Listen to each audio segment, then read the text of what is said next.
Okay, तो basically last lecture में हम लोगों ने देखा था एक अलग फाइल के अंदर कनेक्शन किया था हम लोगों ने, और साथ में दो क्वेरीज देखी थी, सिलेक्शन करना और इंसर्शन करना। सो आज के लेक्चर में हम लोग देखने जा रहे हैं अपडेट डेटा कैसे करेंगे और डिलीट डेटा कैसे करेंगे। तो सबसे पहले तो हम लोग क्या कर लेते हैं, हमारे प्रोजेक्ट के अंदर आके एक नई फाइल बना लेते हैं जिसको मैं नाम देता हूं अपडेट डेटा डॉट जेएस। ठीक है, नाउ मोंगोडीबी कनेक्शंस ऑलरेडी हमारे हो रखे हैं। मैं एक बार वापस रिकॉल करवा देता हूँ। सबसे पहले हमने मोंगोडीबी को इंपोर्ट करवाया, उसके बाद उसका कनेक्शन करवाया, वो पोर्ट नंबर डाल दिया, फिर हमने डेटाबेस का नाम डाला यहाँ पे। उसके बाद हमने यहाँ पे क्या किया, मोंगोडीबी क्लाइंट जो है उसका यूआरएल पास किया, एक असिंक फंक्शन बनाया जिसके अंदर हमने क्लाइंट का कनेक्शन करके डेटाबेस कनेक्टिविटी करके और कलेक्शंस का नाम डाल दिया, और फिर इसको हमने यहाँ से एक्सपोर्ट करवा दिया। चलो अभी हम क्या करते हैं, एक बार मोंगोडीबी का कॉम्पस चला लेते हैं। तो हमने मोंगोडीबी कॉम्पस ऑन कर दिया। ठीक है, नाउ अब हमें क्या करना है, हमें अपडेट वाली फाइल के अंदर वापस से कुछ नए कोड्स इंसर्ट करवाने। ठीक है, तो हम आते हैं अपडेट वाली फाइल के अंदर और यहां जाके लिखते हैं कॉन्स्ट डीबी कनेक्ट करके, वेरिएबल का नाम मैं यही डाल रहा हूं, is equal to require, and यहां पे लगाते हैं dot slash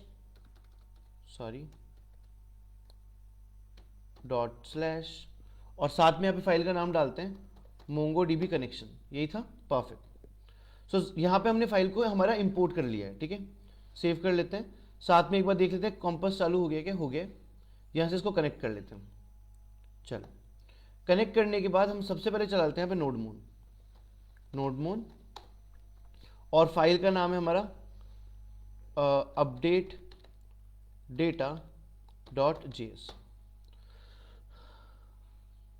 is not a name of, okay इसने क्या बोला, नोडमोन is not required is the name of cmd let function script in spell.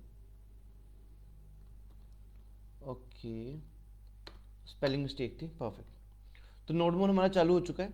Now अब क्या करेंगे, हम अपडेट का एक फंक्शन बना लेंगे। तो हम यहाँ पे आते हैं, कॉन्स्ट लगाते हैं और नाम देते हैं अपडेट डेटा, और यहाँ पे बना लिया एक एरो फंक्शन। ठीक है, और नीचे जाके यहाँ पे अपडेट डेटा को कॉल कर लेते हैं। ना बेसिक फॉर्मेट आ गया हमारा। अब हम यहाँ जाएंगे और यहाँ पे जाके कनेक्शन कर लेंगे, let data is equal to DB connect को इंपोर्ट किया और यहाँ पे हमने कनेक्शन कर दिया। कनेक्शन करने के बाद एक बार हम कंसोल करवा लेते हैं, कंसोल डॉट लॉग, और यहाँ पे डाल देते हैं डेटा को। देखते हैं हमारा प्रॉमिस कॉल हो रहा है नहीं हो रहा है। सेव किया, परफेक्ट। तो कनेक्शन सक्सेसफुली हो चुका है क्योंकि प्रॉमिस हमारा कॉल हो रहा है। नाउ नेक्स्ट स्टेप में हम क्या कर रहे हैं, हम डेटा को अपडेट करने की कोशिश करेंगे। तो सबसे पहले यहाँ आते हैं, ई कॉम वाला डेटाबेस ओपन करेंगे, प्रोडक्ट्स ओपन करेंगे। प्रोडक्ट्स के अंदर हमारे पास काफ़ी सारे प्रोडक्ट्स हैं। यहाँ पे दिख रहा है आपको, not one, P40, Oppo and सारा सब कुछ। एक काम कर लेते हैं, एक बार ये जो P40 इसी का नाम चेंज करके देख लेते हैं। तो हम यहाँ पे आते हैं और लगाते हैं लेट रिजल्ट इक्वल टू और डेटा डॉट अपडेट 1 कर लेते हैं यहाँ पे। ठीक है, हमने फंक्शन कॉल कर लिया यहाँ पे। नाउ इसको यहाँ पे एंड कर देते हैं और ब्रेक कर लेंगे। ब्रेक करने के बाद पहला ऑब्जेक्ट लगाएंगे यहाँ पे, जहाँ पे हम हमारी की देंगे नेम। ठीक है, और साथ में यहाँ पे लगा देते हैं, एक सेकेंड कोई और भी है। नाउ नेम हमने लगा दिया। नेम लगाने के बाद यहाँ पे हम कोई नाम पास कर देते हैं। तो नाम हमारा है P40, तो हम यहाँ लिखते हैं P40 इस तरीके से। ठीक है, ये पहला ऑब्जेक्ट है जो हम रेफरेंस के लिए पास कर रहे हैं कि किस चीज़ के ऊपर चेंजेस करने। सेकंड ऑब्जेक्ट जो हमारा आएगा हम वो पास करते हैं। तो हम सेकंड ऑब्जेक्ट बनाएंगे और सेकंड ऑब्जेक्ट के अंदर हम डालेंगे सेट। ठीक है, तो हमने लिखा $set और यहाँ पे लगाते हैं कॉलन और एक और ऑब्जेक्ट बना लेते हैं इसके अंदर इस तरीके से, और नाम रख देते हैं यहाँ पे इसका पिक्सल 40। ऐसे करके चेंजेस मैंने कर दिए यहाँ पे।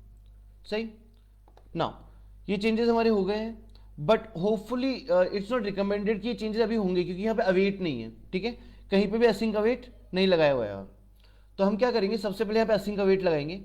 तो ये जो हमारा ब्रैकेट है इसके पहले हम जाके लिखेंगे असिंक, और फिर डीबी कनेक्शन जहां पे हमने करवाया, जहां वेट करना पड़ेगा हमको, हम वहां अवेट डालेंगे, और साथ में जहां पे हमारा अपडेशंस हुए हैं, ठीक है, वहां पे भी हम अवेट डाल देंगे एक बार। Now I hope it's all sorted.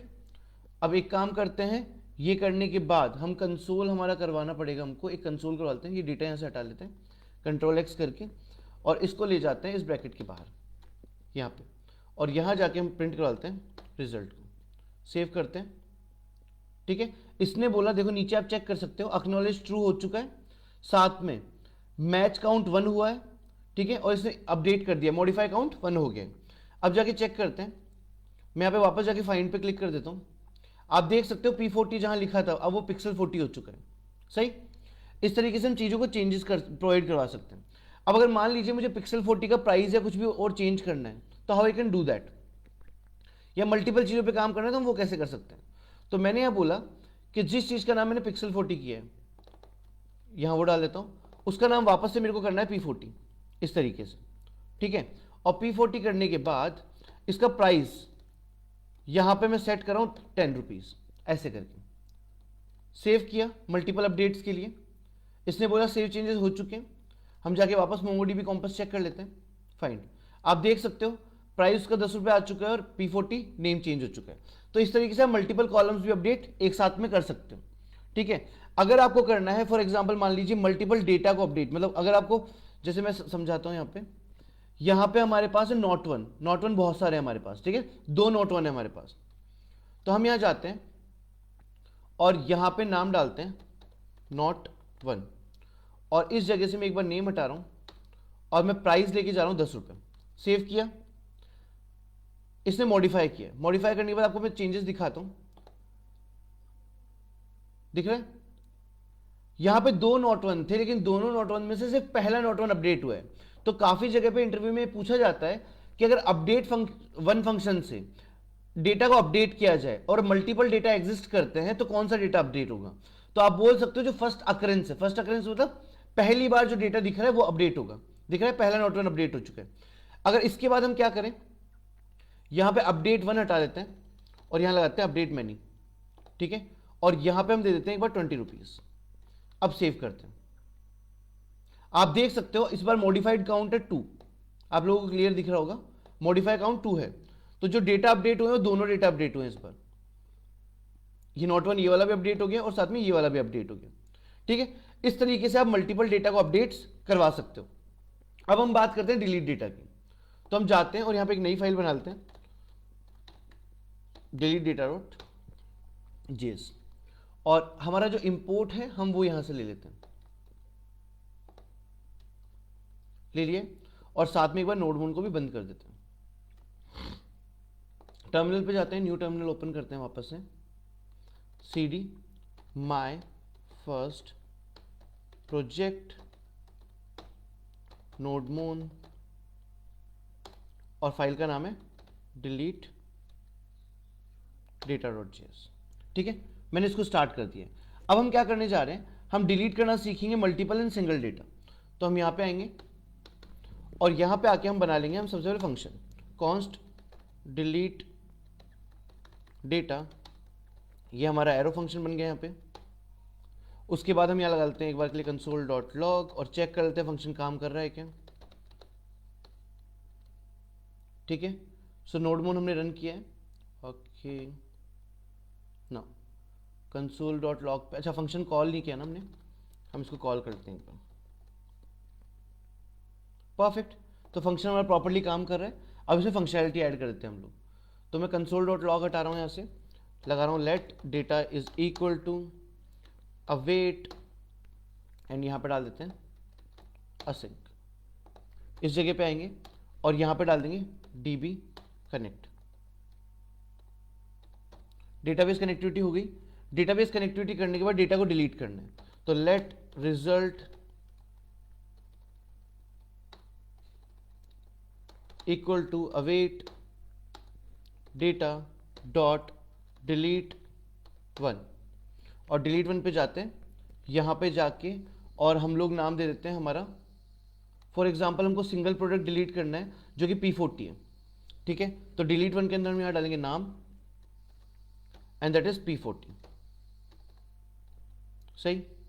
अब एक बार हम यहाँ पे जाके console.log रिजल्ट प्रिंट करवा लेते हैं, सेव करते हैं।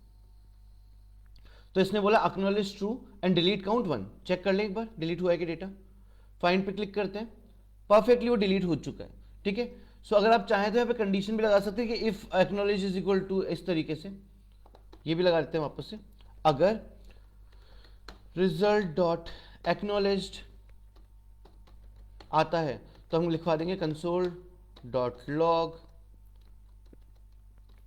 डेटा डिलीटेड, और यहां से जाके ये वाला कंसोल हटा देते हैं। सही। अब क्या करना है, मुझे मल्टीपल प्रोडक्ट डिलीट करने, तो मैं यहां से जाता हूं डिलीट वन को हटा देता हूं, डिलीट मैंने लिख देता हूं। अब मैं यहां देख सकता हूं मेरे पास नॉट 4 जो है वो 1 2 3 3 बार है, तो मैं यहां से नोट 4 को डिलीट करवा रहा हूं। नोट 4 देख लेते हैं कैपिटल स्मॉल में क्या है, हाँ स्मॉल ही है। सेव किया, वेट किया, डेटा डिलीटेड आ रहा है, चेक कर लेते हैं। फाइंड पे गए, नोट 4 नाम से कोई डेटा नहीं है मेरे पास अब यहाँ पे। एक बार नोट 5 और नोट 6 भी कर लेते हैं। यहाँ गया, नोट 5 लिखा, सेव किया, डेटा डिलीटेड, यहाँ गया, नोट 6 किया, सेव किया। सो आप देख सकते हो मल्टीपल डेटा भी हमारा यहाँ डिलीट हो रहा है। हमारे पास अब सिर्फ 3 डेटा बचे हैं, नॉट 1 एंड नॉट 2। सो इस तरीके से हमने आज सीखा कि हम अपडेट कैसे कर सकते हैं single data, multiple data, and delete कैसे कर सकते हैं single data and multiple data. तो I think this is all for this lecture. Thank you so much.